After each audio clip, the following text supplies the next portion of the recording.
Buenas tardes a todos. Agradezco a la Cátedra A de Derecho Privado 6 y a la agrupación Trejo que nos facilita este medio. Mi nombre es Agustina Valles, soy adscrita de la materia de Derecho Privado 6, Cátedra A de la Universidad Nacional, en la cual es titular la profesora doctora Alicia García de Solabagione. Antes de comenzar a hablar propiamente del tema que nos convoca hoy, responsabilidad parental, un instituto renunciable y optativo, vamos a explicar primero de qué se trata este instituto, esta figura denominada responsabilidad parental. La definición tradicional de responsabilidad parental, antes denominada patria potestad, proviene del derecho romano, pero hoy en día, en el derecho moderno, no solo se caracteriza como autoridad paterna, sino también como una institución que tiende a la protección del hijo menor, razón por la cual hoy en día varias legislaciones, las legislaciones modernas, intentan reemplazar esta denominación por otra que se adecue mejor a la nueva concepción, como ser así en Francia se denomina autoridad paterna, en Italia es denominado potestad de los progenitores, en la República Dominicana es denominado como la autoridad del padre y de la madre. Solo por nombrar algunos ejemplos. En nuestro país, la ley 23.264 utilizaba las expresiones patria potestad y autoridad de los padres en forma indistinta. Hoy en día, el Código Civil y Comercial de la Nación denomina responsabilidad parental en su artículo 638, y lo voy a leer textualmente, establece: la responsabilidad parental es el conjunto de deberes y derechos que corresponden a los progenitores sobre la persona y bienes del hijo para su protección, desarrollo y formación integral mientras sea menor de edad y no se haya emancipado. Vemos que se trata de la misma definición que establecía el artículo 264, primera parte del Código de Vélez, limitándose a reemplazar la palabra padres por la palabra progenitores, para evitar todo tipo de discriminación en familias donde vemos que hay padres o madres del mismo sexo. Y agregando que la finalidad de la responsabilidad parental es también la de acompañar el desarrollo de los hijos menores de edad. En cuanto a la evolución legislativa, vemos que en nuestra legislación ha tenido tres etapas este instituto denominado responsabilidad parental. En un primer momento, el artículo 64 del ex Código Civil, el Código de Vélez-Sarsfield, establecía que la patria potestad, y lo leo textualmente, es el conjunto de derechos que las leyes conceden a los padres desde la concepción de los hijos legítimos en las personas y bienes de dichos hijos mientras sean menores de edad y no estén emancipados. Este concepto respondió a un criterio imperante al momento de redactar el código, es decir, atendía exclusivamente a la voluntad de los padres, a la autoridad paterna en la estructura familiar con respecto a sus hijos, dejando de lado o no estableciendo prerrogativas o derechos con relación de los hijos hacia sus padres,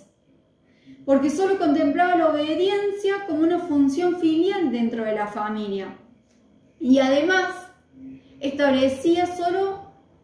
con relación a los hijos legítimos, es decir, que los hijos ilegítimos no estaban sometidos a la patria potestad, sino que quedaban excluidos.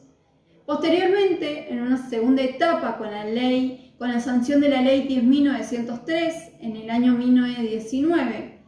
se consagra una evolución y una transformación de la vida familiar, reconociendo una nueva noción del concepto de la patria potestad, y ahora considerada no solo como el conjunto de derechos que los padres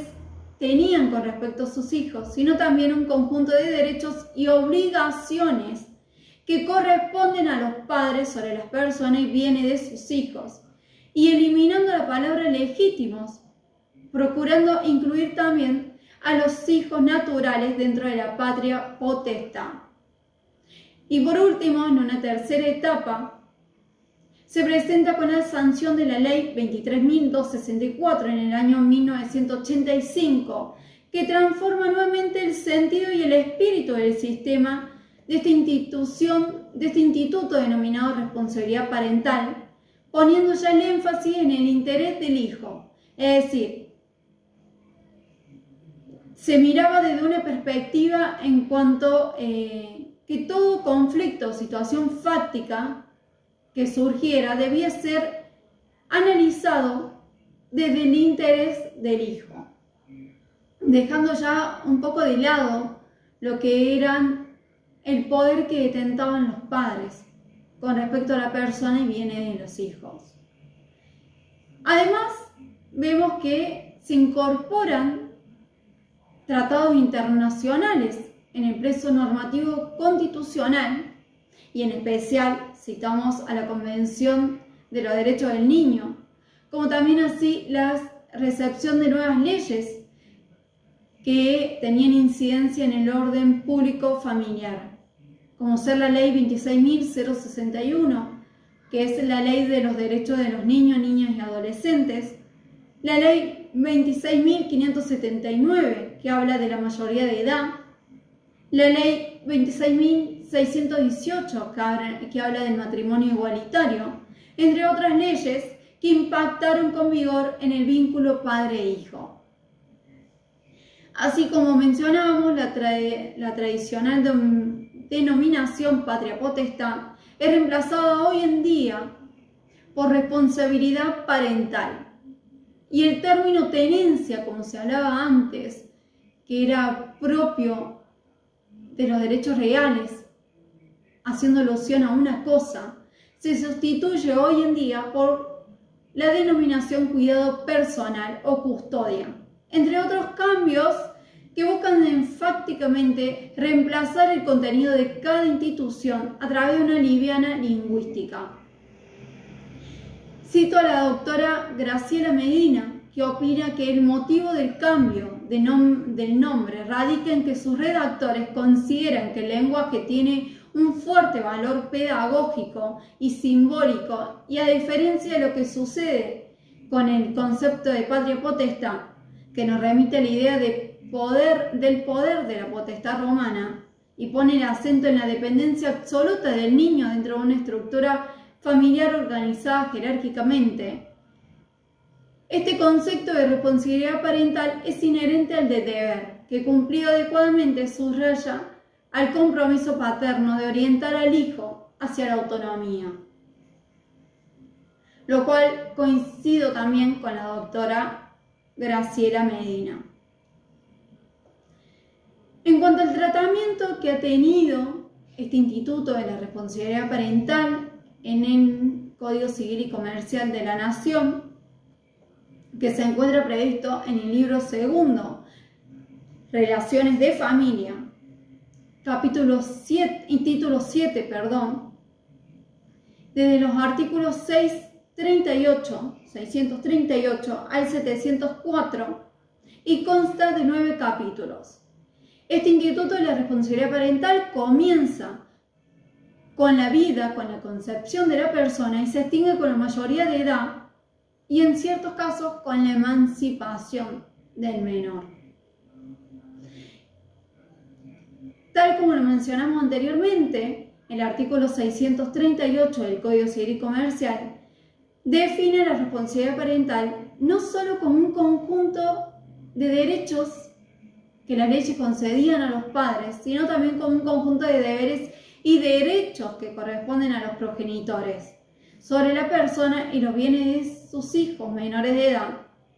y que no hayan sido emancipados. Y esto lo resalto bien, como dice el artículo, teniendo como función su protección, desarrollo y formación integral. Es decir, que la responsabilidad parental no solo es hablar de la autoridad de los padres con respecto a los hijos, sino que también se enfoca especialmente en algunos aspectos de la vida del hijo, como la crianza y la asistencia en la vida cotidiana del menor. Pero también vemos que asumir esta responsabilidad parental es también asumir una responsabilidad con la comunidad a partir de principios obligatorios. Es decir, que los padres, el sistema legal obliga a los padres, a los progenitores, a que sus hijos menores de edad transiten por la educación formal, que tomen las medidas sanitarias correspondientes, como ser los tratamientos, la vacunación, los controles médicos, y también, y principalmente, a que no provoquen daños de cualquier clase a otras personas. Entonces acá vemos que este instituto de responsabilidad parental no es solo asumir la decisión de responsabilizarme en cuanto a la vida y el desarrollo de nuestros hijos, sino también que es un instituto irrenunciable, porque contiene una responsabilidad no solamente ante los propios hijos, sino también ante el resto de la sociedad. Es decir, que los progenitores son responsables por los actos cometidos por sus hijos menores de edad y responden directamente en cuanto a los daños causados. Además, vemos que más allá de esta noción que no solo se limita a la autoridad paterna, sino también a la protección del hijo menor, en el sistema del código actual se introducen entre los deberes de los progenitores el respeto por los principios fundamentales que informan la responsabilidad parental y que fueron incorporados a nuestra legislación por medio de la Convención de los Derechos del Niño, como ser el interés superior del niño, la autonomía progresiva de los hijos conforme a sus características psicofísicas, actitudes y desarrollo, el derecho del niño a ser oído y que su opinión sea tenida en cuenta de acuerdo a su edad y grado de madurez. Estos principios están establecidos en el artículo 639 del Código Civil y Comercial. ¿Qué quiere decir este primer principio que está establecido en el artículo 639? Inciso A, el interés superior del niño. Este principio constituye una pauta rectora sobre cuya base se deben tomar todas las decisiones y todas las medidas que involucren a los niños, niñas y adolescentes. Es un principio que está establecido en el artículo 3 de la Convención de los Derechos del Niño. ¿Y qué implica? Implica que existiendo dos intereses en conflicto, dos intereses igualmente respetables y de igual rango constitucional, siempre deberá prevalecer el que sea mejor para el interés del niño. Luego vemos que en su inciso B del artículo 639, establece el principio de la autonomía progresiva del hijo conforme a sus características psicofísicas, actitudes y desarrollo. ¿Qué quiere decir? Que mayor autonomía disminuye la representación de los progenitores en el ejercicio de los derechos de sus hijos. Este principio se reconoce también en el artículo 26, donde se mencionan una serie de actos que gradualmente los menores de edad pueden realizar, según su edad y su grado de madurez vinculados con el cuidado del propio cuerpo. Por último, hablamos de los principios con respecto al derecho del niño a ser oído y a que su opinión sea tenida en cuenta, que encuentra su fundamento en el artículo 12 de la Convención de los Derechos del Niño, como así también en el artículo 24 de la Ley 26.061. de los derechos de los niños, niñas y adolescentes, en el cual vemos que es una expresión concreta del carácter sujeto de derecho que adquieren los niños, en cuanto establece que los niños, las niñas y adolescentes tienen derecho a ser partícipe de los procesos que impliquen decisiones que los afecten desde el ámbito familiar, como también ante las autoridades competentes. Son los principales principios generales de la Convención, además del interés superior del niño, de la autonomía progresiva. También se establecen los principios de la no discriminación, del derecho a la vida, que se deben tener en cuenta para interpretar y respetar el resto de los demás derechos. Y vuelvo a citar a la doctora Graciela Medina, la cual admite que si bien la opinión del niño no puede ser el único elemento a tomar en consideración, adquiere importancia cuando por su edad y madurez puede ser considerada como personal y auténtica. Este Código Civil y Comercial de la Nación, con su entrada en vigencia en el año 2015, introduce varios cambios. Vemos que en la normativa vigente hasta el 31 de julio del 2015 estableció un régimen de patria potestad en que ambos padres toman la decisión atinentes a la vida y patrimonio de sus hijos. Hoy en día, en el nuevo Código Civil y Comercial de la Nación, no tan nuevo, se introducen los principios que rigen la responsabilidad parental, el interés superior del niño, la autonomía progresiva, el derecho del niño a ser oído y a que su opinión sea tenida en cuenta, lo cual lo vemos en los artículos 638, 639 y 640 del Código Civil. Se incorpora además la figura de la delegación del ejercicio de la responsabilidad parental, que posibilita a los progenitores, ante determinadas circunstancias, que puedan delegar el ejercicio en un pariente mediante un acuerdo que debe ser homologado por el juez. Además, establece que esta delegación se hace por un plazo máximo de 1 año, que también es prorrogable judicialmente por razones debidamente fundadas y por un periodo igual. También establece la figura de los progenitores adolescentes, en lo cual el Código Civil, la legislación vigente, establece que más allá de que estén o no estén casados los progenitores adolescentes,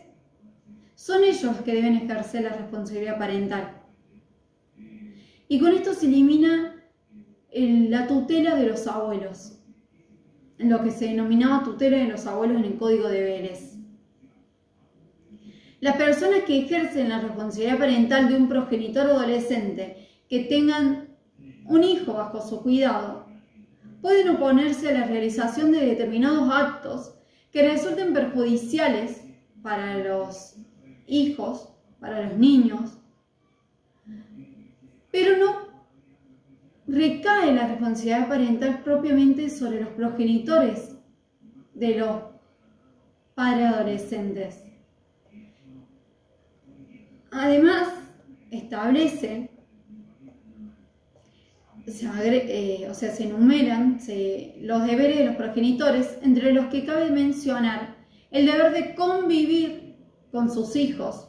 que tienen los progenitores, el deber de respetar el derecho del niño, niña y adolescente a ser oído y a participar en su proceso, como así también el deber de respetar y facilitar la comunicación y a mantener relaciones personales con los abuelos, los otros parientes o personas con las cuales el niño tiene un vínculo afectivo. Además vemos también otro de los cambios, que el artículo 278 del Código de Vélez admitía, si bien con limitaciones, la facultad de corrección de los padres con respecto a sus hijos. Hoy en día se elimina, se prohíbe el castigo corporal de cualquiera de sus formas en el artículo 647 del Código Civil y Comercial de la Nación, Y lo leo textualmente. Dice: artículo 647, prohibición de malos tratos, auxilio del Estado. Se prohíbe el castigo corporal de cualquiera de sus formas, los malos tratos y cualquier hecho que lesione o menoscabe física o psíquicamente a los niños o adolescentes. Los progenitores pueden solicitar auxilio de los servicios de orientación a cargo de los organismos del Estado. Otra de las modificaciones en cuanto que el Código de Vélez es en cuanto a lo que hoy es la figura del cuidado personal del hijo. En el Código de Vélez, ante caso de separación o de divorcio de los padres, se establecía que la tenencia era otorgada a uno de los progenitores y en caso excepcional se podía acordar la tenencia compartida. Además, existía una preferencia a favor legal de la tenencia materna del menor de 5 años. Hoy en día vemos que el Código Civil y Comercial de la Nación establece el cuidado personal del hijo, cambiando la palabra tenencia, como lo mencionamos anteriormente, por cuidado personal, y que admite dos variantes. Puede ser un cuidado personal alternado, en el cual se establece que el niño conviva un tiempo con cada uno de los progenitores, y un cuidado personal indistinto, según el cual ambos progenitores van a realizar las labores según las necesidades del grupo familiar, con independencia del lugar que resida el niño principalmente. Además, se incorpora en la figura del plan de parentalidad, del cual puede ser presentado por los progenitores, indicando el lugar y el tiempo en el que el hijo permanece con cada progenitor, las responsabilidades que va a asumir cada uno, el régimen de vacaciones de los días festivos,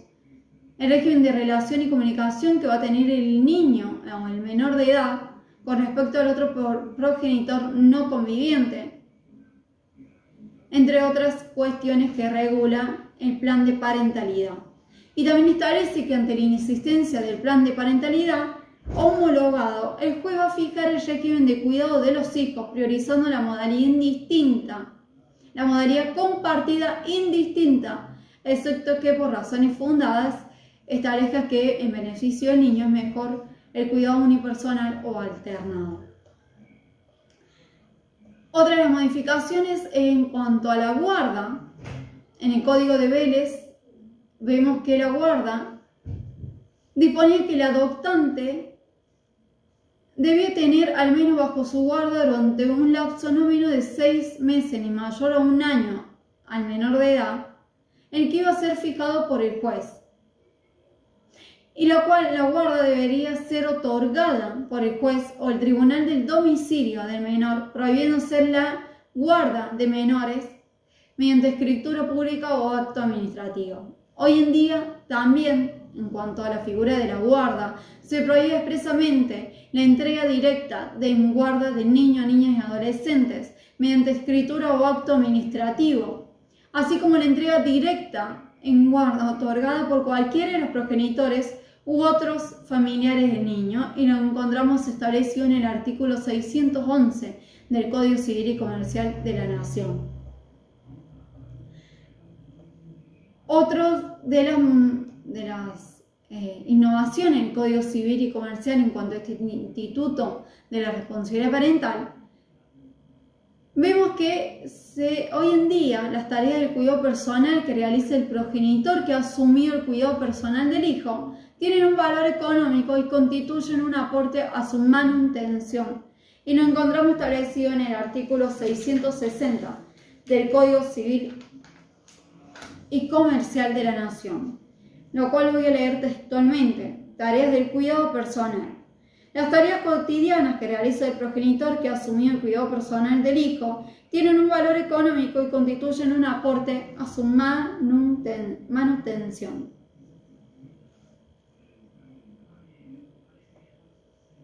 Además, vemos que también establece y dispone expresamente que la obligación de los progenitores de proveer recursos al hijo subsiste hasta el alcance de los 25 años, cuando la prosecución de los estudios o la preparación profesional de un arte o un oficio le impida proveerse de medios necesarios para sostenerse independientemente, y lo encontramos establecido en el artículo 663 del Código Civil y Comercial de la Nación. También establece el derecho de alimentos provisorios para el hijo extramatrimonial no reconocido, pudiendo el juez fijar un plazo en la sentencia que fijó los alimentos provisorios para promover la acción de fondo, la acción de filiación si no se hubiera establecido. Artículo 664 del Código Civil y Comercial de la Nación. Otras de las innovaciones o de las modificaciones del Código Civil y Comercial de la Nación, vemos que se eliminó la figura del usufructo de los progenitores. Antes, en el régimen de Vélez, contábamos con la existencia del usufructo paterno, en el cual los padres tenían el usufructo de los bienes de sus hijos legítimos o extramatrimoniales, voluntariamente reconocidos que estén bajo la patria potestad, y establecía que para que ellos pudieran disponer del usufructo requerían autorización judicial. Hoy en día se elimina esta figura del usufructo de los progenitores y se dispone que las rentas no deben ingresar al patrimonio de los padres, sino que deben ser consagradas, deben ser conservadas y reservadas para los hijos. En casos excepcionales se puede disponer que las rentas con autorización judicial y por razones fundadas puedan ser utilizadas. Lo establece el artículo 697 del Código Civil y Comercial de la Nación. Vemos que la responsabilidad parental proceden tanto la titularidad como el ejercicio de los derechos y deberes de la persona con respecto a la persona y bienes de los hijos. La titularidad alude al conjunto de deberes y derechos que la ley reconoce en favor de ambos progenitores, mientras que el ejercicio de la responsabilidad parental se refiere a la posibilidad de ejecutar o hacer efectivo esos derechos y esos deberes. La titularidad de responsabilidad parental impone a los progenitores la carga por los daños y perjuicios ocasionados por sus hijos, siempre que convivan con ellos. Es decir, que la responsabilidad no finaliza si deriva de una causa que le es atribuible. Los progenitores son titulares de la responsabilidad parental sobre sus hijos y salvo en algunas situaciones muy extremas, como ser en el caso de la privación o la suspensión de la responsabilidad parental, los progenitores la deben ejercer hasta que los hijos llegan a la mayoría de edad o bien hasta que ellos se emancipan. La privación, como lo mencionaba,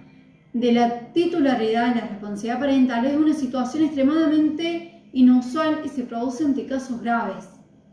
El ejercicio conjunto de la responsabilidad es lo deseable, aunque no constituyan una pareja. ¿Qué quiere decir? Que si fallece alguno de ellos, o sea, alguno de los progenitores, la titularidad y el ejercicio va a quedar exclusivamente a cargo del otro progenitor vivo. Al igual que cuando se sufre de la privación o suspensión de la responsabilidad parental, será el otro progenitor quien la ejerza. Como hablábamos en el caso de la separación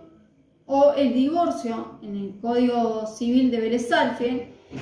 distinguía según los hijos convivieran con ambos progenitores o solo con uno de ellos. En el primer supuesto se establecía un ejercicio conjunto y establecía que el cese de la no convivencia no modificaba la titularidad de la patria potestad, pero sí su ejercicio. Es decir, que establecía que ante la separación o el divorcio de los progenitores o de los padres, como se establecía en el Código de Vélez, la tenencia iba a quedar a cargo de la persona con la cual convive con el niño. Y en casos excepcionales se podía establecer una tenencia compartida. sin perjuicio obviamente del derecho que goza el otro progenitor de una comunicación con el hijo y de supervisar su educación. Pero ¿cuál es este fundamento del artículo 264 del Código Civil de Vélez Sarsfield, en el cual establecía que si por separación o divorcio los hijos quedaban bajo la tenencia de un solo progenitor y no porque de ambos progenitores? Establecía Vélez Sarsfield este supuesto, decía que el fundamento radicaba en la conveniencia de concentrar el poder de decisión sobre los actos ordinarios de la vida de los hijos en aquel padre que se encuentre más próximo a ellos, es decir, en aquel padre que conviva con los hijos. El cónyuge que tenía al hijo a su cargo adoptaba las decisiones con su sola voluntad, pero también hallaba la limitación de la actitud del otro padre que se podía oponer, requiriendo una revisión de la decisión adoptada cuando ésta respondía a un ejercicio abusivo o perjudicial para los menores. La reforma, vemos que la reforma del Código Civil y Comercial de la Nación deroga este sistema unipersonal que establecía el Código Civil de Vélez Sarsfield y establece el ejercicio conjunto de la responsabilidad parental tanto para el caso de los progenitores que conviven como en el caso de los progenitores que no conviven. Y se presume que los actos ejercidos por uno de los progenitores cuentan con el asentimiento del otro, excepto en aquellos casos en los cuales se requiere el consentimiento expreso de ambos progenitores o cuando medie la oposición en el cual va a intervenir el juez en ese caso. ¿Por qué se establece esta modificación, ¿no? del ejercicio conjunto y la presunción de que los actos ejercidos por uno solo de los progenitores cuentan con el asentimiento de ambos progenitores? Esto se establece así para poder brindar mayor seguridad a terceros, como por ejemplo ser los maestros, los médicos, en orden de que el trámite realizado por uno de los progenitores, siempre y cuando no hubiera habido una oposición por el otro progenitor no conviviente, se considera aprobado por los dos. Será válido más allá de encontrarse estos separados, divorciados o que su matrimonio se haya sido anulado y evitar así todo tipo de conflictos con terceras personas, con los maestros o en caso de situaciones que involucren a la salud del niño. Ahora bien, ¿por qué es tan importante determinar la titularidad y el ejercicio de los niños, de la responsabilidad parental, perdón? Primero por muchos motivos, pero principalmente por la responsabilidad civil por los daños provocados por los hijos menores de edad. O sea, es decir, principalmente porque si los hijos menores de edad cometen actos o hechos perjudiciales hacia otras personas, tenemos que ver sobre qué progenitor o sobre cuál pariente recae la titularidad y el ejercicio de la responsabilidad parental y quién es responsable ante estos hechos cometidos por los menores de edad.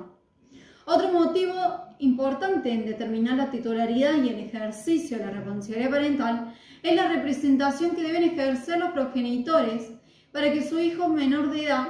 pueda celebrar ciertos actos jurídicos. Porque si bien los menores de edad tienen la capacidad jurídica, no tienen la capacidad para ejercer por sí mismos algunos actos y necesitan de la representación de sus progenitores. Además que el sistema podría tener inconvenientes en la práctica, donde a menudo vemos que hay contradicción o no coinciden cuando los progenitores están separados. No coinciden en la toma de decisiones respecto a sus hijos, lo que hace difícil presumir que los actos llevados a cabo por uno de los progenitores cuentan con el aval del otro progenitor. Y acá vemos el límite de la presunción de los actos realizados por un progenitor cuentan con el asentimiento del otro progenitor no conviviente.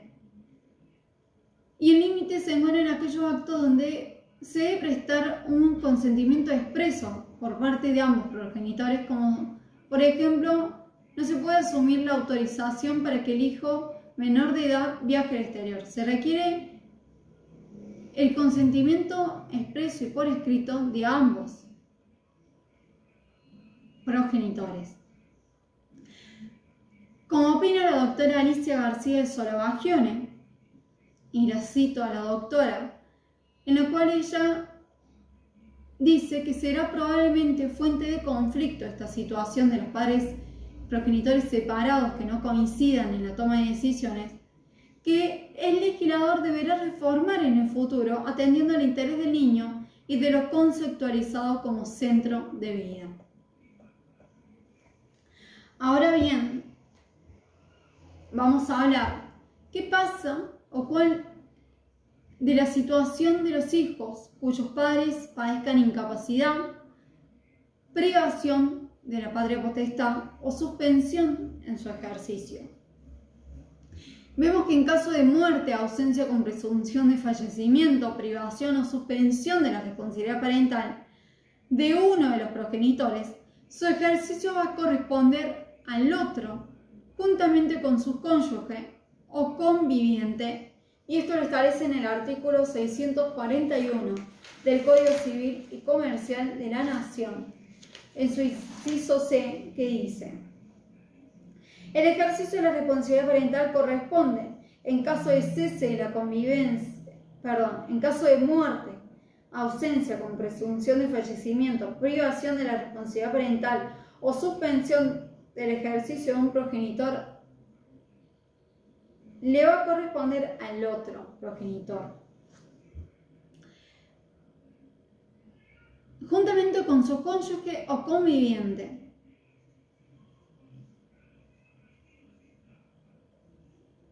Es decir, este acuerdo debe ser homologado por el juez y se extingue con la ruptura del matrimonio o unión convivencial que tenga el otro progenitor con su cónyuge o su conviviente, o bien con la recuperación de la capacidad plena del progenitor que no estaba en ejercicio de la responsabilidad parental. ¿Cuáles son ahora bien las causales de privación de la responsabilidad parental que están establecidas en el artículo 700 del Código Civil y Comercial de la Nación, en lo cual lo voy a leer textualmente? Y nos dice: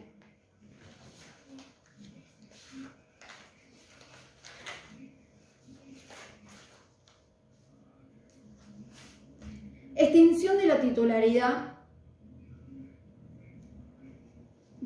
privación de la titularidad, artículo 700 del Código Civil y Comercial de la Nación. Cualquiera de los progenitores queda privado de la responsabilidad parental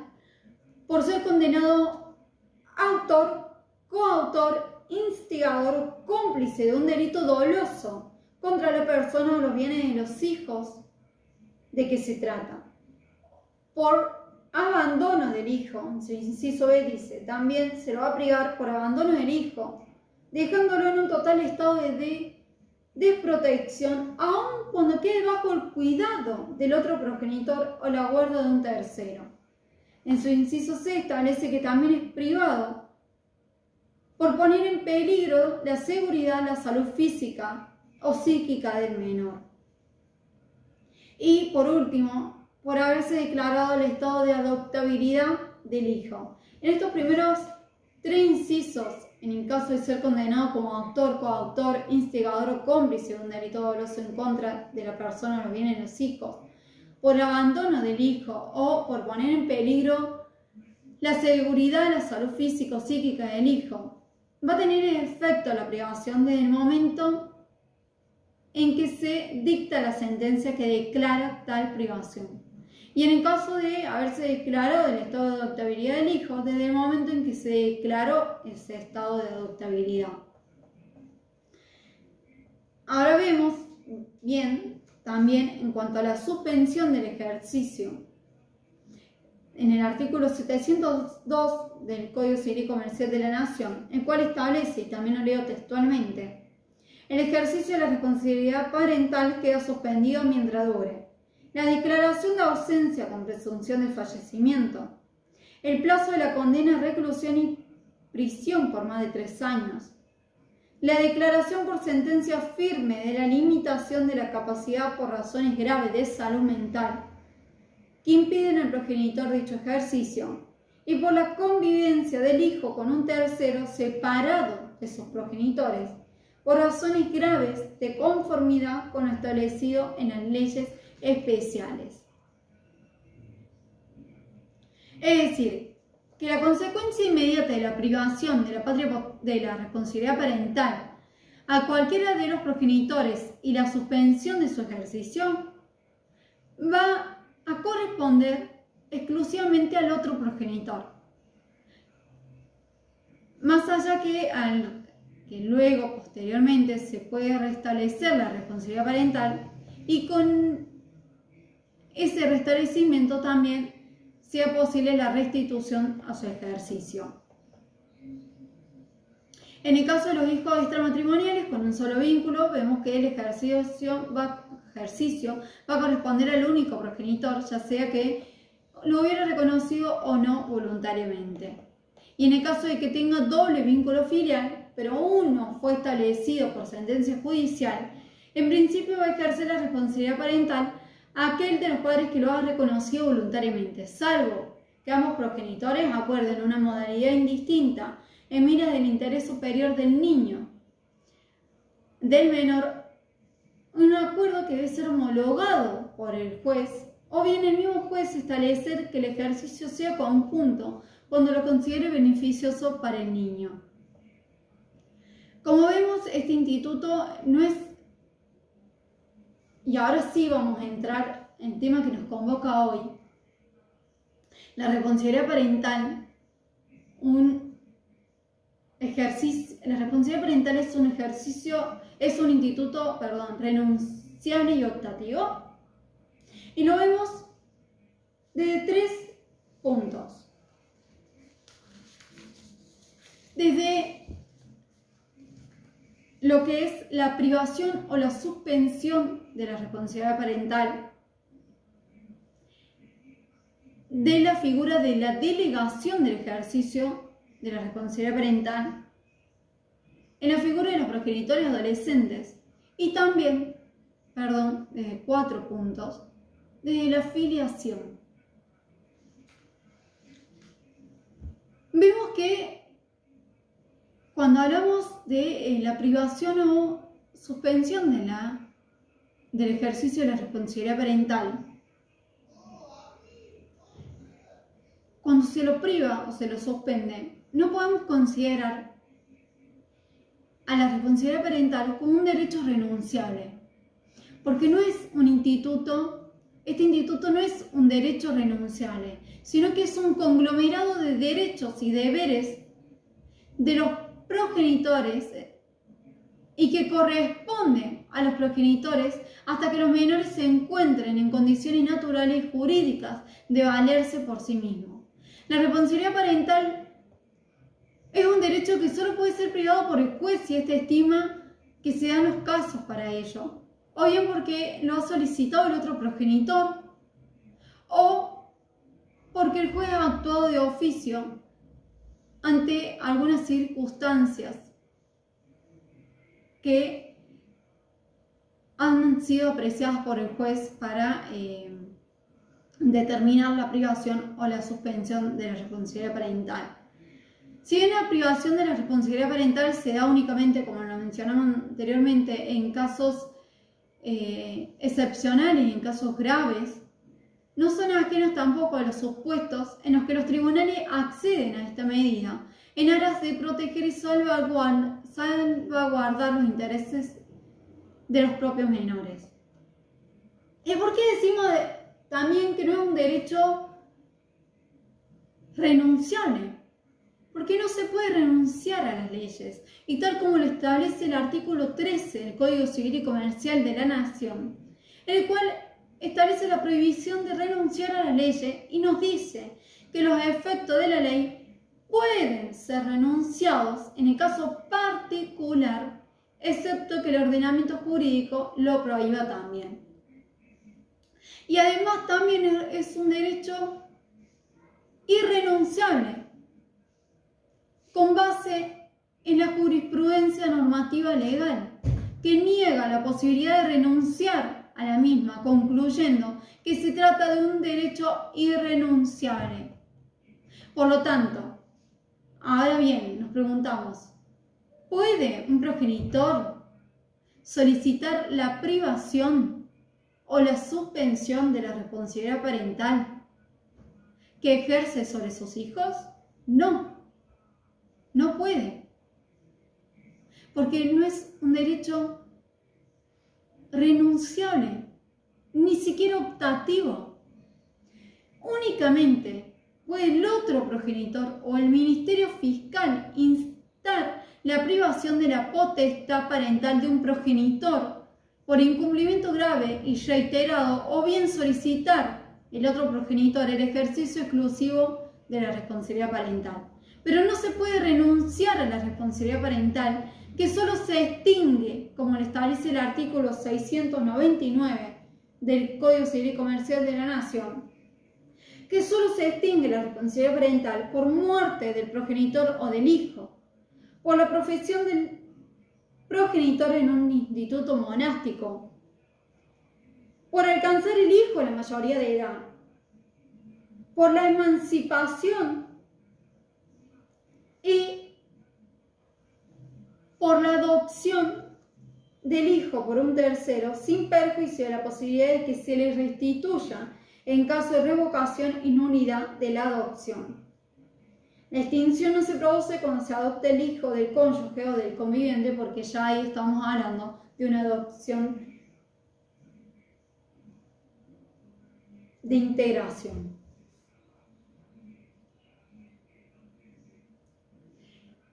Además, bien, aunque se prive a un progenitor de la responsabilidad parental que tienen sobre los hijos, que me gustaría resaltar bien esto. ¿Por qué? Porque si bien los progenitores no pueden renunciar a la responsabilidad parental, ni tampoco es optativa, ellos creen que cuando se los privan, o sea, muchos de los progenitores han creído o piensan que cuando se los priva, se los suspende la responsabilidad parental, llegan de cierto modo al objetivo principal de no responsabilizarse por la persona y los bienes de sus hijos o por los actos cometidos por esto. Y no es así. Porque si bien posteriormente pueden recuperar, si se dan las circunstancias, recuperar la responsabilidad parental, el progenitor que es privado o suspendido del ejercicio de la responsabilidad parental no deja de ser progenitor. Es decir, que sigue teniendo las mismas obligaciones, como por ejemplo la cuota alimentaria. Sos privado, sos suspendido de la responsabilidad parental con respecto a tus hijos, pero igual seguís teniendo las obligaciones que establecen las leyes. Y además, aunque se prive un progenitor de la responsabilidad que tienen sobre sus hijos, que luego posteriormente la pueden recuperar si se dan las circunstancias para ello. Y me gustaría resaltar bien este tema porque he visto en la práctica que muchos progenitores creen o piensan haber llegado a su objetivo de una manera indirecta, a su objetivo final, que es no responsabilizarse por la persona y bienes de sus hijos o por los actos cometidos por sus hijos menores de edad. creen que al privarle, creen que cuando la justicia le priva o lo suspende del ejercicio de la responsabilidad parental, ellos han logrado el objetivo de no responsabilizarse por sus hijos y que todo termina acá en la privación o la suspensión. Y no es así. No se puede renunciar, ni tampoco es optativa la responsabilidad parental. Porque más allá de que se los prive un progenitor o se les suspende el ejercicio de la responsabilidad parental, siguen teniendo obligaciones para con sus hijos, como ser la cuota alimentaria, que más allá de estar privado o estar suspendido, deben cumplir con estas obligaciones y además también siguen teniendo los mismos derechos que tenían con respecto a sus hijos en cuanto a la responsabilidad parental, como por ejemplo el derecho de comunicación con sus hijos. Una vez más vemos que no es ni siquiera optativo ni renunciable este instituto. Ahora bien, ¿qué pasa en el caso de desacuerdo de los progenitores? Ya no hablamos de una privación o de una suspensión de la responsabilidad parental, sino hablamos cuando ellos gozan de la titularidad y el ejercicio de la responsabilidad parental, pero se encuentran en desacuerdo, no llegan a un consenso. Vemos que en este caso intervienen los jueces de familia.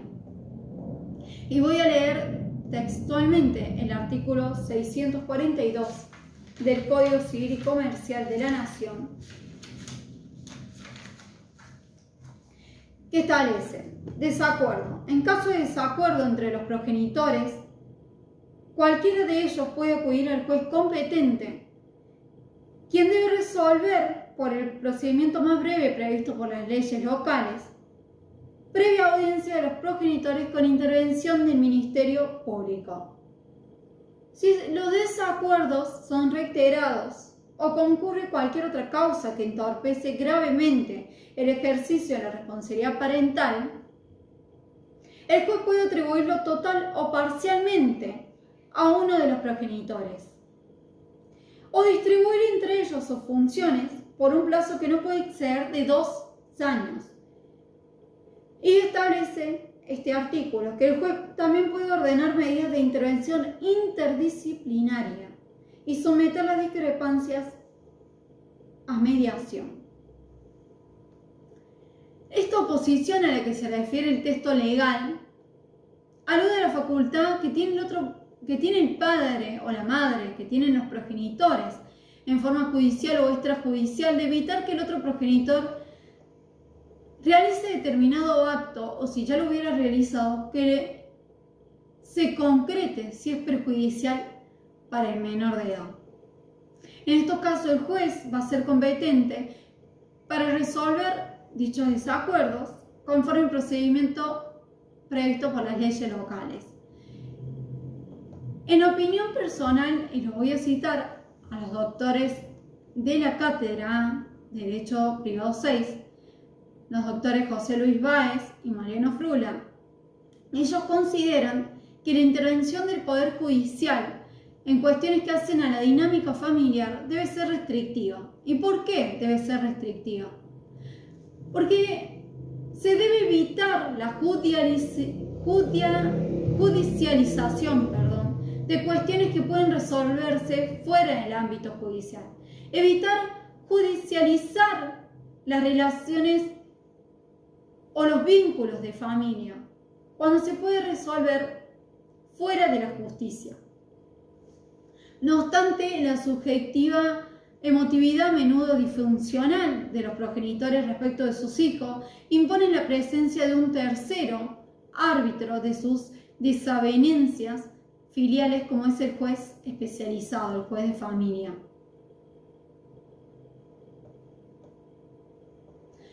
Se abre acá el interrogante respecto de si el propio menor podría ser quien solicite la intervención del juez. Hoy en día, en el sistema actual, en el nuevo Código Civil y Comercial de la Nación, vemos que al no recaer en una sola persona la decisión final de las diversas situaciones que se pueden plantear en el grupo familiar y atendiendo al carácter del sujeto de derecho de los niños, niñas y adolescentes a ser partícipes en los procesos en los cuales se ven involucrados sus intereses, se cree que es conveniente que sea el propio menor quien pueda solicitar la intervención del juez, ya sea por sí o a través de los organismos que los representan. Y además vemos que en el artículo 707 del Código Civil y Comercial de la Nación, el cual voy a leer textualmente,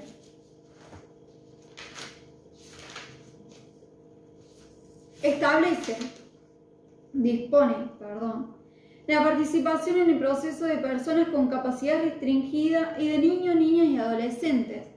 Las personas mayores con capacidad restringida y los niños, niñas y adolescentes tienen derecho a ser oídos en todos los procesos que los afectan directamente. Su opinión debe ser tenida en cuenta y valorada según su grado de discernimiento y la cuestión debatida en el proceso, que es lo que, ni más ni menos, lo que hablábamos anteriormente sobre los principios introducidos por la Convención de los Derechos del Niño. Asimismo, se puede disponer de las medidas de intervención interdisciplinarias, como lo hablábamos y lo establece el artículo 642, y someter las diferencias de los progenitores a mediación para poder llegar a un acuerdo. Siempre en beneficio de los menores. Y además, porque cuando están en desacuerdo los progenitores, también afecta al desarrollo, al sano desarrollo de la vida cotidiana de los hijos.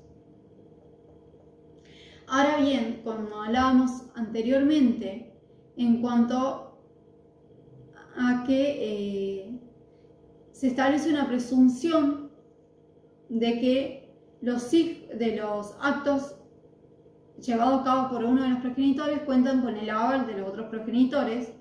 pero también hablábamos que hay ciertos actos que requieren el consentimiento de ambos progenitores. Es decir, el consenso de los progenitores en la toma de decisiones es fundamental para el desenvolvimiento de la infancia del niño y de su sano desarrollo, como lo dije anteriormente, al considerar trascendentales para la vida y la administración de los bienes de sus hijos determinados actos o situaciones fácticas en los cuales la ley impone consentimiento expreso de ambos progenitores, es decir, la intervención conjunta de los padres para los actos que detalla expresamente el artículo 645 del Código Civil y Comercial de la Nación, en el cual me gustaría leerlo. Dice: si el hijo tiene doble vínculo filial, se requiere consentimiento expreso de ambos progenitores para los siguientes supuestos: autorizar a los hijos adolescentes entre 16 y 18 años para contraer matrimonio, autorizarlo para ingresar a comunidades religiosas, fuerzas armadas o de seguridad, autorizarlo para salir de la república o para el ámbito de residencia permanente en el extranjero, autorizarlo para estar en juicio en los supuestos en que no pueda actuar por sí, administrar los bienes de los hijos, excepto que se haya delegado la administración de conformidad con lo previsto en este artículo. En todos los casos, si uno de los progenitores no da su consentimiento o media imposibilidad para presentarlo, debe resolver el juez teniendo en miras el interés familiar. Cuando el acto involucra a hijos adolescentes, es necesario su consentimiento expreso.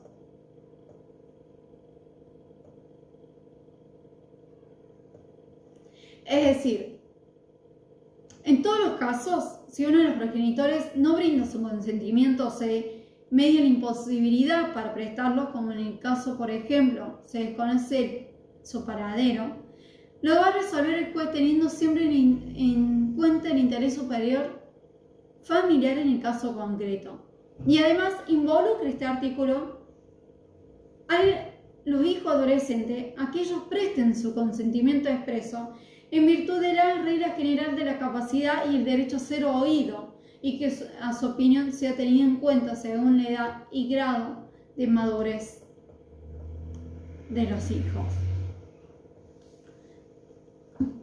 Bien, otra de las figuras que habíamos estado hablando en cuanto a las modificaciones e innovaciones del Código Civil y Comercial de la Nación es la delegación del ejercicio de la responsabilidad parental, y que es otro de los puntos en los cuales hablaba o les mencionaba, en los cuales se refleja bien en el hecho de que el Instituto de la Responsabilidad Parental no es un derecho renunciable y tampoco es optativo.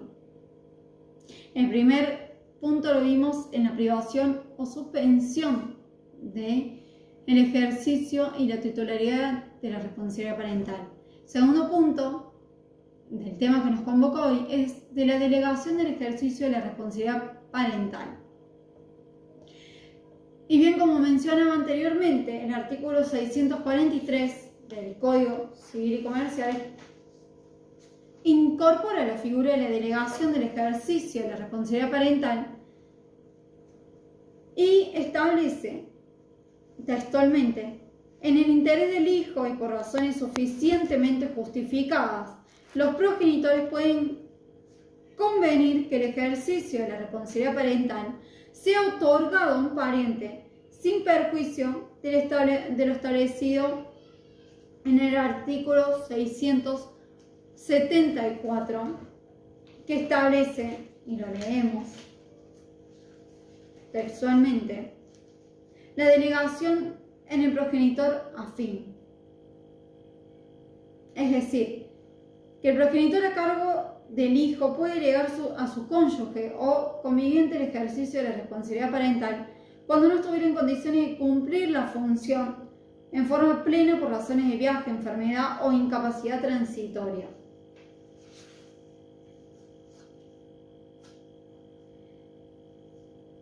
Y sigue estableciendo, continúa el artículo 643, el acuerdo con la persona que acepta la delegación debe ser homologado judicialmente, debiendo oírse necesariamente al hijo. Y establece un plazo máximo de 1 año de esta delegación, pudiendo renovarse judicialmente por razones debidamente fundadas, por un periodo más con participación de las partes involucradas. Los progenitores conservan la titularidad de la responsabilidad parental y mantienen el derecho a supervisar la crianza y educación del hijo en función de sus posibilidades. Igual régimen es aplicable al hijo que solo tiene un vínculo filial establecido. Con la incorporación de esta figura de la delegación se deja de lado la indelegabilidad de la responsabilidad parental que establecía el Código Civil del BL-Sarfien en atención al interés superior del menor. En el anterior sistema se sostenía que la patria potestad era indisponible, intransmisible, indelegable e inalienable.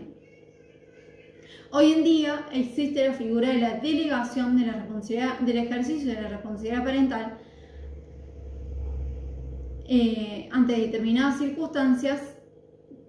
a un pariente mediante un acuerdo que debe ser homologado judicialmente.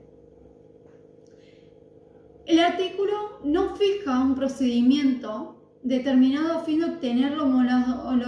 homologación judicial de este acuerdo. No hay un procedimiento establecido, por lo cual, como dice la doctora Alicia García de Solavagione, se debe considerar, debiera considerarse como un acto de jurisdicción voluntaria de carácter no adversarial.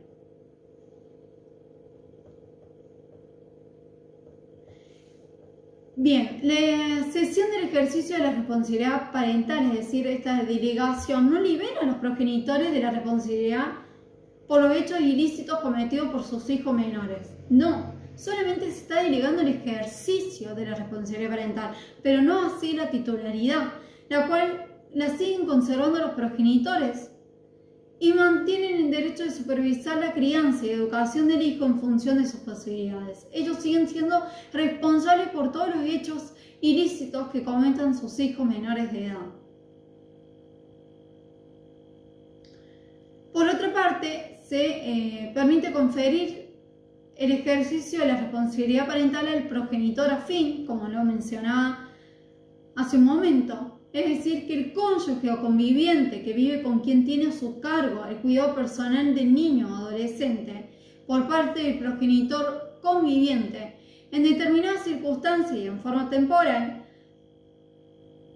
se permite la delegación a este progenitor afín, que debe ser homologada también judicialmente, excepto que el otro progenitor exprese su acuerdo de modo fehaciente. En este punto vemos que encontramos mayores perplejidades en la figura del progenitor afín. ¿Y por qué? Porque la sola decisión de una persona, del padre o de la madre del menor, de unirse en convivencia con otra, la primera con descendencia, es depositar la responsabilidad parental exclusivamente en ese elemento volitivo afectivo del progenitor. Es decir, es muy válido entre ambos convivientes, pero no se comprende cómo puede hacerse extensivo este afecto, este compromiso o responsabilidad a los hijos de su pareja, a quienes quizás recién conocen, y además porque es un derecho, es decir, por exclusivo imperio de la ley se está eludiendo una obligación filial que es prioritariamente de los padres y luego del Estado. Y tal como establece la doctora Alicia García de Solavagione, cuando hablamos de la delegación en el progenitor afín del ejercicio de la responsabilidad parental, la doctora nos dice que hay vínculos frágiles y forzados que pueden originar riesgos reales y comprobables para los niños, introduciendo un extraño al hogar por exclusiva voluntad afectiva, vehemente sexual del progenitor con descendientes. Se transgreden ciertos tratados internacionales con esta innovación. Es decir, estamos delegando en una persona que no conoce, que no tiene un vínculo con el menor. Más allá que, como decíamos, resulta, es decir, es muy válido entre ambos convivientes. Pero ¿qué pasa con los hijos menores de edad? ¿Quién tiene en cuenta su opinión o el interés del niño? Así va a poder establecer un vínculo sano con esta persona en la cual no conoce, y más aún tratándose de menores de edad. La delegación del ejercicio de la responsabilidad y de la cooperación en la crianza y educación de los hijos que recae sobre los progenitores afín no deben ser comprendidos en ningún caso como la posibilidad de renunciar o de desentenderse de la responsabilidad parental. Y no solo cuando recae sobre los progenitores afín, sino también de cualquier otra persona, de cualquier otro pariente. No se puede comprender que sea una renuncia o la posibilidad de desentenderse de la responsabilidad parental que se tiene sobre los hijos. Ya que vemos que los progenitores siguen manteniendo la titularidad del ejercicio parental, y eso hace que sigan siendo responsables de los actos que estos cometen en perjuicio de los demás. Y además porque solo estamos hablando de una mera cooperación en el caso de los progenitores afín, y en el caso de los parientes, por circunstancias excepcionales, es decir, la cual no priva ni afecta los derechos de los titulares de la responsabilidad parental en ningún caso, de ninguna manera. Ellos siguen siendo responsables, ellos siguen conservando la titularidad de la responsabilidad parental. Que se haga una delegación en el ejercicio de la responsabilidad no quiere decir que ellos pueden renunciar o se pueden desentender de esta responsabilidad. Otro de los puntos que habíamos hablado, además de la privación o suspensión y de la delegación del ejercicio de la responsabilidad parental, es en el caso de los progenitores adolescentes. La ley establece, es decir, el Código Civil y Comercial de la Nación establece en el artículo 644 que los progenitores adolescentes, estén o no casados, ejercen la responsabilidad parental de sus hijos, pudiendo decidir y realizar las tareas necesarias para el cuidado, la educación y salud de aquellos. Al emitirse con algunas limitaciones el ejercicio de la responsabilidad parental por parte de los progenitores adolescentes, se deja de lado la figura de la tutela de un abuelo sobre sus nietos. Y esto concuerda con el principio que habíamos mencionado de la autonomía progresiva. Vale decir que se relega la experiencia y profundo afecto de los ascendientes en aras de esta regla, cobrando relevancia excluyente la responsabilidad individual, la paternidad responsable o no, y los efectos de sus personales decisiones sobre los progenitores adolescentes. Es decir, una vez más esta regulación nos quiere decir que la responsabilidad parental es un deber puro y exclusivo de los progenitores. Es un instituto totalmente irrenunciable. ¿Y por qué lo resalto? Porque es habitual en algunos casos creer que un padre o una madre puede liberarse de esta responsabilidad al existir otros parientes que podrían asumir tal responsabilidad, e incluso creer que la responsabilidad de los hijos recaen sobre los abuelos o tíos mayores de edad, tratándose de progenitores adolescentes. Pero no, si bien se establece que las personas que ejercen la responsabilidad parental de los progenitores adolescentes pueden oponerse a la realización de los actos que son perjudiciales para el niño o intervenir cuando estos omiten realizar las acciones necesarias para preservar su desarrollo, no quiere decir que la titularidad de la responsabilidad parental recaiga sobre otros parientes. No, es un derecho exclusivo de los progenitores. El progenitor, es decir, las personas que ejercen la responsabilidad parental de los progenitores adolescentes pueden dar su asentimiento,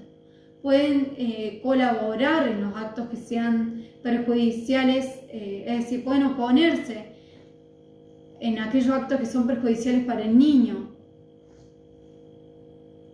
Pero el consentimiento del progenitor adolescente debe integrarse con el asentimiento de cualquiera de sus propios progenitores si se trata de actos trascendentales para la vida del niño, como la decisión libre e informada de su adopción, intervenciones quirúrgicas que se pongan en peligro la vida u otros actos que puedan lesionar gravemente sus derechos. Sí debe tenerse en cuenta que quienes prestan el consentimiento son los progenitores del menor y no sus propios progenitores, no los abuelos. Es decir, que los abuelos solo deben brindar un asentimiento, pero no los hace parte del acto. De ninguna forma, de ninguna manera se renuncia a la responsabilidad parental. Es un derecho y es un deber exclusivo derecho y deber exclusivo de los progenitores hacia sus hijos. Y ahora vemos también, como hablaba en las modificaciones o innovaciones en la responsabilidad parental en el Código Civil y Comercial de la Nación, en cuanto a los deberes y derechos de los progenitores con respecto a la persona de sus hijos menores. Y una característica esencial del derecho de familia es que no hay una separación categórica entre derechos y deberes, sino que estos generalmente son consecuencia de aquellos. De esta manera se los califica con mayor precisión como derechos, deberes o poderes, funciones. En nuestro sistema los deberes de los progenitores se encuentran previstos en el artículo 646 del Código Civil y Comercial de la Nación, manteniendo en líneas generales las mismas pautas que establecía el Código Civil derogado en su artículo 265. Entonces este código nos establece que son derechos deberes de los progenitores con respecto a sus hijos, todos aquellos que hacen el desarrollo integral como ser, convivir con el hijo, brindarle educación, alimento, asistencia, contención y representación, con excepción de lo que establece el artículo 680 del Código Civil Comercial, que establece que el hijo adolescente no requiere de autorización de sus progenitores para estar en juicio cuando fue acusado criminalmente, ni tampoco para reconocer a sus hijos, como también la responsabilidad parental frente a terceros por hechos ilícitos de sus hijos. Es otro de los derechos de deberes. En lo que hace al patrimonio del hijo, es deber de los progenitores representarlo y administrar también sus bienes. Puntualmente se establece el respeto al derecho del hijo a ser oído, como de su participación en procesos educativos, y además lo que aporta como novedoso este artículo 646 del Código Civil Comercial de la Nación es que el deber de los progenitores de respetar y facilitar la comunicación con los abuelos, con otros parientes o con otras personas que tengan un vínculo afectivo al menor. Y a su vez esto lo encuentra está relacionado con el artículo 555 del mismo cuerpo legal del Código Civil sobre el derecho de comunicación de las personas menores de edad con capacidad restringida, enfermas o imposibilitadas, quienes no tengan a cargo deben permitir la comunicación con sus parientes, digamos. Es decir, deben permitir la comunicación con sus ascendientes, descendientes, hermanos bilaterales o unilaterales y parientes por afinidad en primer grado. En cuanto también otra de las figuras que mencionaba, el de la guarda. ¿Y qué es la guarda? La guarda es justamente derivado también de los derechos deberes de los progenitores. ¿Y por qué? Porque hablábamos que tienen el deber de convivir con sus hijos. Bueno, la guarda es el derecho deber de convivencia bajo un mismo techo con sus hijos. Asimismo, de esta institución derivan poderes funcionales como también diversas consecuencias. Como establece el artículo 646 en su inciso A, son deberes de los progenitores cuidar del hijo, convivir con él, prestarle alimentos y educarlo. Mientras los progenitores convivan, la guarda no presenta mayores vicisitudes en el ejercicio. Ahora bien, cuando los progenitores están separados, es necesario determinar con cuál de ellos debe convivir. Deben convivir los hijos menores no emancipados. Esta situación de atribución de los hijos conforme haya una convivencia con uno de los progenitores se denominaba en el código anterior tenencia, en el cual hoy en día el Código Civil y Comercial de la Nación modifica esta calificación considerando que tenencia aludía más que todo a una expresión propia de los derechos reales, haciendo alusión a la posesión, a una cosa, pero estamos hablando de personas, de nuestros hijos, que también son personas al igual que los progenitores. Cambia el Código Civil y Comercial la palabra tenencia o la expresión tenencia por la de cuidado personal, reemplazando también la expresión de régimen de visitas por la de derecho de comunicación. Al reemplazar el término tenencia por cuidado personal se hace mayor hincapié en el compromiso que tienen los progenitores y no así en la potestad que estos tenían sobre sus menores, sobre los menores de edad, sobre sus hijos. En cuanto a los deberes de derecho del cuidado personal de los hijos, vemos que el cuidado personal es el derecho deber de los progenitores, de tener al hijo consigo, de convivir con él. Lo que caracteriza a esta institución es la presencia física y otra serie de obligaciones que hacen a una parentalidad responsable. Entendemos en consideración el compromiso asumido por quien trae un niño al mundo, el principal carácter del cuidado personal deberá ser el ilimitado amor, la comprensión, la paciencia, el acompañamiento del hijo en sus angustias y sus tribulaciones, la postergación personal subjetiva del progenitor en atención a las necesidades de su hijo, el corrimiento del particular egoísmo ante las urgencias filiales, la ternura y la escucha atenta, entre otras cuestiones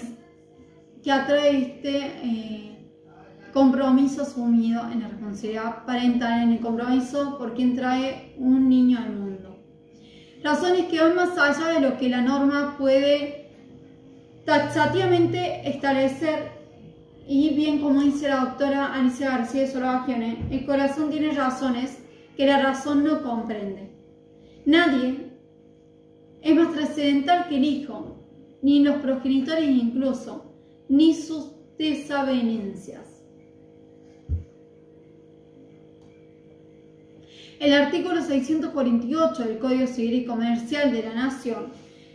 establece que se denomina cuidado personal a los deberes y facultades de los progenitores respecto a la vida cotidiana del hijo. Puede suceder, y de hecho a diario se conoce en caso de los progenitores no convivientes, como lo hablábamos al principio.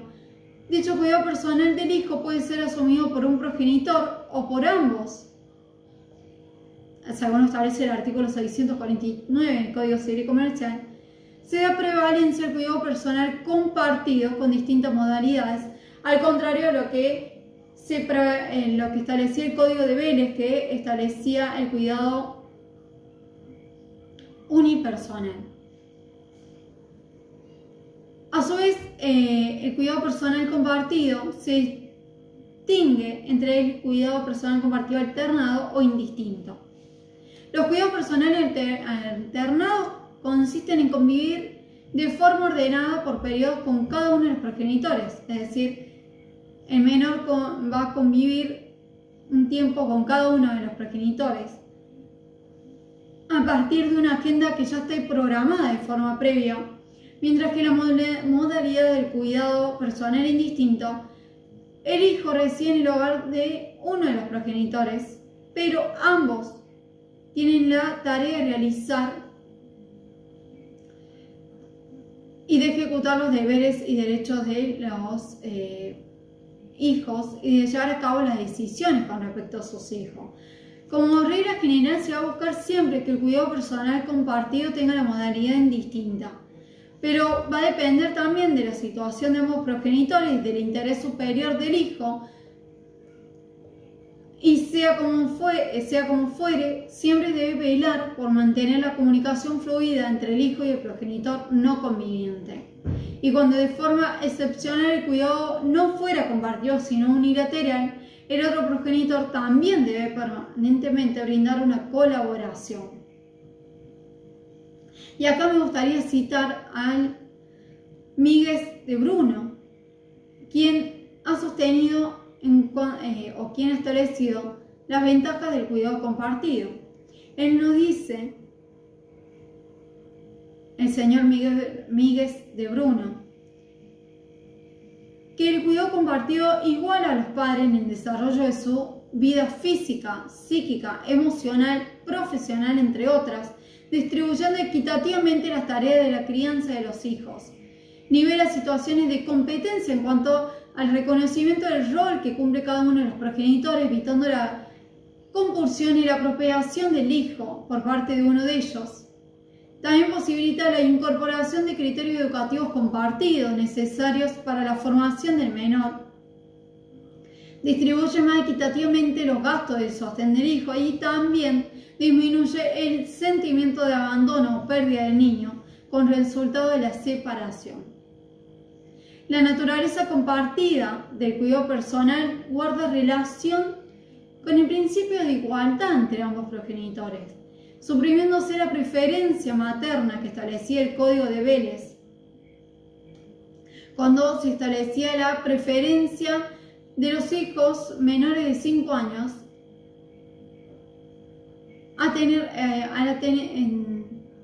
entregarse a la tenencia a las madres. Hoy en día no hay preferencias, hoy en día lo que se valora es el interés superior del niño. Ahora bien, vemos que otra de las innovaciones es, otra de las incorporaciones que hace el Código Civil y Comercial de la Nación es el plan de parentalidad, que constituye una originalidad del Código Civil y Comercial de la Nación con respecto a lo que es el Código de Vélez, Código Civil de Vélez Sarsfield. ¿Cuál es el propósito de este esquema de la parentalidad? Es decir, dicho propósito regirá las relaciones y el modo de vincularse de los progenitores con sus hijos, sobre la base de decidir libremente que ahora tienen los padres. Y esta propuesta debe ser presentada por los progenitores, indicando el lugar y el tiempo que el hijo permanecerá con cada uno de ellos, indicando las responsabilidades que va a asumir cada uno de ellos, cada uno de los progenitores con respecto a sus hijos, el régimen de vacaciones, de los días festivos y las fechas significativas para la familia, como ser los cumpleaños, el día del padre, el día de la madre, las fiestas familiares. También establecer el régimen de comunicación y relación cuando el hijo reside con el otro progenitor, entre otros acaecimientos que es necesario establecer en este plan de parentalidad, que es más que todo establecido en el caso de separación, ya sea separación de hecho, de divorcio o nulidad del matrimonio, o en el caso de los progenitores no convivientes. Esta figura, esta norma del plan de parentalidad guarda relación con los convenios reguladores en caso de divorcio, porque vemos que se debe acompañar con la propuesta se debe acompañar con la demanda de divorcio una propuesta reguladora que impone la obligatoriedad de presentar un acuerdo, debiendo las partes procurar consensuar por ello mismo una solución en cuanto al cuidado de los hijos, en cuanto a la vivienda también familiar, en la cual será el juez quien evalúe si dicha convención resulta contraria o no al interés superior filiatorio. En este sentido, adquieren relevancia las normas sobre los procesos de familia. Así, conforme el artículo 709 del Código Civil y Comercial, el juez puede ordenar pruebas en atención a la tutela del interés superior del niño. Bien, ¿qué pasa si no existe o no se homologa el plan de parentalidad? En esos casos va a ser el juez quien fije el régimen de comunicación de los hijos, el régimen de cuidado, priorizando la modalidad compartida indistinta, excepto que por razones fundadas resulte más beneficioso el cuidado unipersonal o alternado. Y en estos supuestos el juez debe valorar al mismo tiempo de tomar la decisión sobre el cuidado personal del hijo, la idoneidad del progenitor, más allá de las cuestiones que hacen a su orientación sexual, política, religiosa o de otra índole.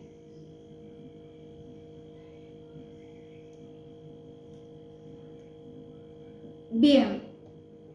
en cuanto hablábamos de los derechos deberes que tienen los progenitores, también mencionábamos lo que es la educación, la asistencia, los alimentos. Si bien se eliminó el poder de corrección, hay algo que sí sigue manteniendo en cierta forma el Código Civil y Comercial, y también en cuanto a la responsabilidad por los hechos ilícitos, que también entran dentro de los derechos deberes de los progenitores. En cuanto a la educación, tomando como referencia abuso, puede decirse que es el deber de los padres de atender la formación física, espiritual y moral del menor, conforme a sus tendencias, capacidades y actitudes, incluyendo la formación del carácter, del espíritu y de los sentimientos. En cuanto a la asistencia, es en un concepto amplio la asistencia a sus hijos, que están obligados a cuidarlos, a ocuparse en el caso de la salud lo que es este derecho-deber de asistencia encuentra también su correlato en el artículo 671 del Código Civil y Comercial, que reza o que establece los deberes de los hijos con respecto a sus progenitores, que es respetar a sus progenitores, cumplir con las decisiones de los progenitores que no sean contrarias al interés superior, prestar a los progenitores colaboración propia de su edad de desarrollo y cuidar de ellos u otros ascendientes en todas las circunstancias de la vida en que su ayuda sea necesaria.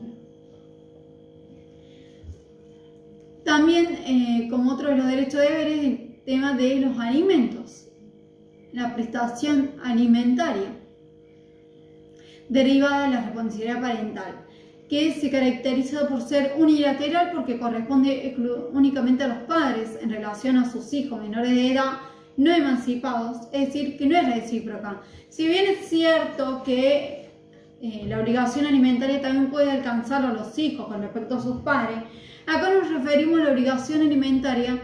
o a la alimentación derivada exclusivamente de la responsabilidad parental. Y que además es menester destacar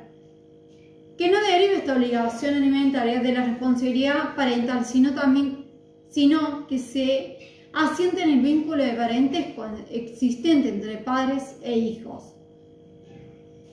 Y es por esta razón que, a pesar de las contingencias que pueden surgir, no se ve afectado esta obligación alimentaria. Bien, ¿cuál es el contenido y el alcance de los alimentos estipulados en el artículo 659 del Código Civil y Comercial de la Nación? Lo cual establece que la obligación de alimentos comprende la satisfacción de las necesidades de los hijos de manutención, educación, esparcimiento, vestimenta, habitación, asistencia, gasto por enfermedad y los gastos necesarios para adquirir una profesión u un oficio. Estos alimentos están constituidos por prestaciones monetarias o en especie y son proporcionales a las posibilidades económicas de los obligados y necesidades del alimentado. Es decir, que para poder establecer la cuota alimentaria siempre se va a atender también y se va a tener en cuenta las posibilidades económicas que tengan los progenitores, cómo es su forma de vida y a las necesidades que tenga el alimentado. En cuanto a la obligación alimentaria, es una obligación que ambos progenitores tienen respecto de sus hijos, cuenten o no con los recursos necesarios para proveerle la denominada cuota alimentaria, la cual se extiende hasta los 21 años, excepto que el obligado acredite que el hijo mayor de edad cuenta con los recursos para valerse por sí mismo o para proveerse estos alimentos por sí mismo. Esta naturaleza jurídica del alimento tiene dos etapas. La franja que va desde el nacimiento hasta los 18 años, que es diferente a la naturaleza jurídica de la obligación alimentaria que abarca de los 18 a 21 años, excepcionalmente hasta los 25 años, porque vemos que en la primera etapa de nacimiento hasta los 18 años es una obligación alimentaria de vida iure propio. En cuanto a los alimentos familiares obligatorios, es decir, son alimentos familiares obligatorios entre alimentado y alimentante, en el cual no se requiere la necesidad de probar, es decir, no se requiere probar la necesidad del alimentado. Al contrario de lo que sucede en la segunda categoría alimentaria, se admite prueba en contrario, porque el hijo debe demostrar la necesidad del alimento reclamado y debe demostrar que no está en condiciones de procurárselo por sí mismo. Se debe señalar también que se encuentran legitimados para reclamar alimentos al alimento ante el otro progenitor en representación de sus hijos, el propio hijo con grado de madurez suficiente y con asistencia letrada, y subsidiariamente cualquiera de los parientes o incluso el Ministerio Público, como lo establece el artículo 661 del Código Civil y Comercial de la nación. También establece el tema de los alimentos provisorios en el caso de los hijos extramatrimoniales que no han sido reconocidos, pudiendo ser reclamados ante un proceso de filiación, de reclamación de la acción de filiación, de reclamación de paternidad. Y el derecho también que goza de la mujer embarazada a reclamar alimentos al progenitor presunto con la prueba sumaria de la filiación alegada, es decir, con la prueba del ADN. Más allá de los alimentos provisorios que pueden ser fijados durante el proceso, cuando finalice el juicio alimentario con la correspondiente sentencia, tendrá efecto retroactivo al momento de la interposición de la demanda o al momento de intimación fehaciente al pago de alimentos que se hubiera realizado antes de la demanda, con la condición de haber iniciado el juicio en un lapso no mayor a 6 meses desde esa intimación. Sin embargo, por el periodo anterior, el progenitor que tuvo a cargo los gastos emergentes del cuidado personal puede también pedir un reembolso al otro que no hubiera aportado. En cuanto con respecto a la obligación alimentaria que tiene el progenitor afín, es una obligación alimentaria de carácter subsidiario. ¿Y por qué subsidiario? Porque en principio esta obligación corresponde a los progenitores de los hijos. Y esta obligación cesa en los casos de disolución del vínculo conyugal o ruptura de la convivencia con el progenitor que tiene a cargo el ejercicio o convive con los hijos. También, como mencionaba anteriormente, el tema del poder de corrección que fue eliminado en el Código Civil y Comercial de la Nación, porque veíamos que el Código Civil establecía un poder de corrección traducido como una autorización legal conferida a los padres para imponer sanciones a sus hijos en virtud del debido respeto y autoridad que les son debidos a los progenitores. Actualmente se deroga este llamado poder de corrección por ser una facultad acorde con el significado atribuido de la locución de la patria potestad. Se prohíbe hoy en día el castigo corporal en cualquiera de sus formas, lo cual no implica que hayan desaparecido los límites normativos. Pues, es decir, mientras los progenitores tengan el deber de educar a sus hijos, también tienen derecho de corregirlos, siempre que esto no implique de alguna forma someterlos a agravios o cualquier otra forma de maltratos. Y por último, la responsabilidad que tienen los progenitores por los hechos ilícitos cometidos por los menores. Y acá distinguimos opuestos. Los menores de 10 años y los menores entre 10 y 18 años. ¿Y por qué distinguimos? Porque los actos ilícitos cometidos por los menores de 10 años, en esos actos, los padres, los progenitores, tienen la responsabilidad paterna directa, ya que estos actos ilícitos son practicados por los menores de 10 años, considerados sin discernimiento. En cambio, si los hijos menores los hijos menores de los 10 años hasta los 18 años tienen discernimiento, por lo cual la responsabilidad de los progenitores va a ser indirecta o refleja por el hecho del otro y deberá atenderse a la regulación que establece el artículo 1753 del Código Civil y Comercial de la Nación, lo cual voy a leer textualmente,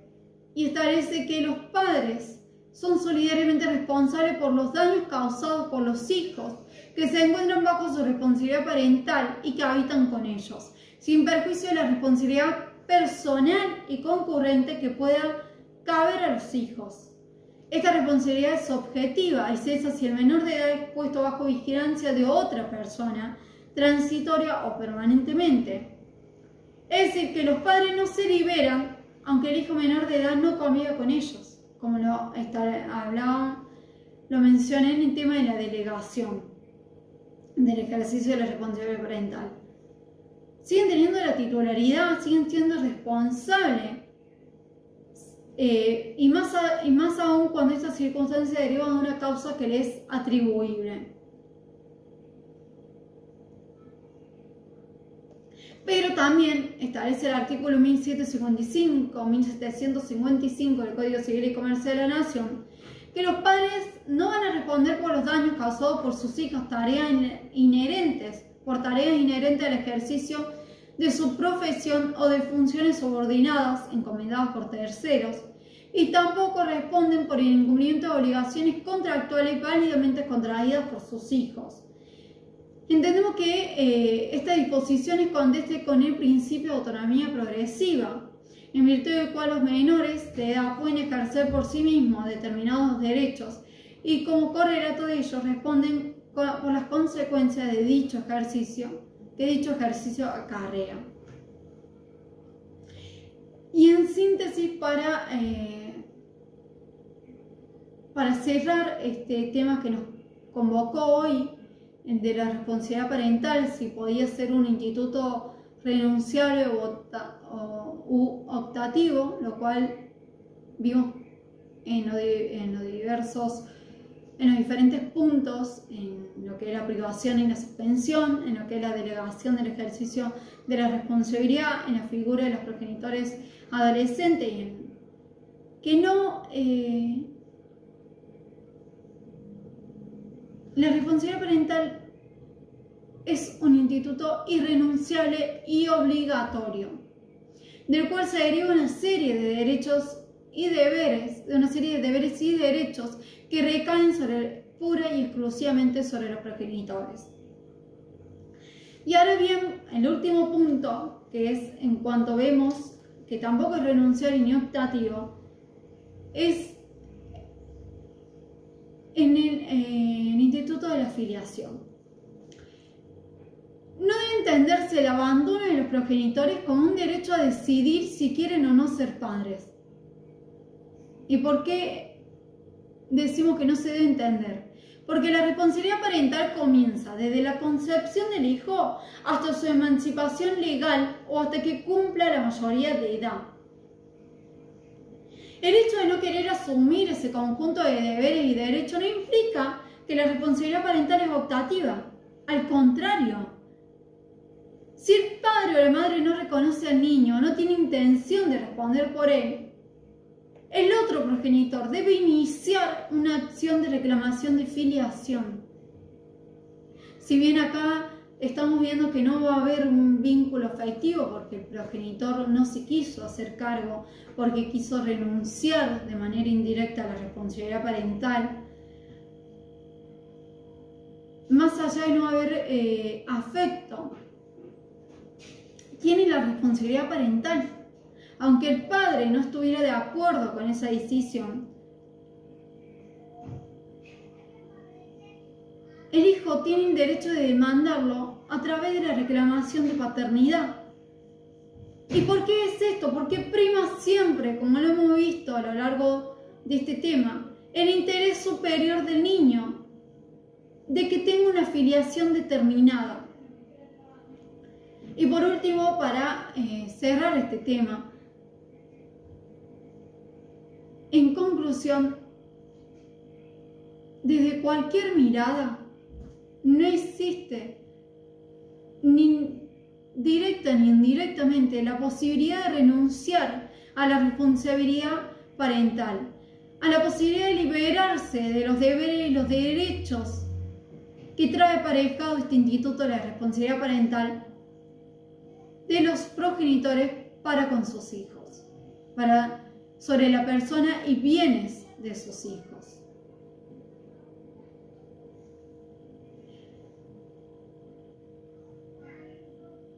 No hay leyes que se renuncien, y mucho menos esta responsabilidad. Con esto finalizo el tema que nos convoca en el día de hoy. Agradezco a todos los que están presentes del otro lado de la pantalla. Agradezco una vez más a la agrupación Trejo por este medio que nos ha facilitado en esta actividad académica, y también agradezco a la doctora Alicia García de Solabagione por brindarme esta oportunidad de exponer este tema, y a la Cátedra A de Derecho Privado 6 de manera general. Muchas gracias.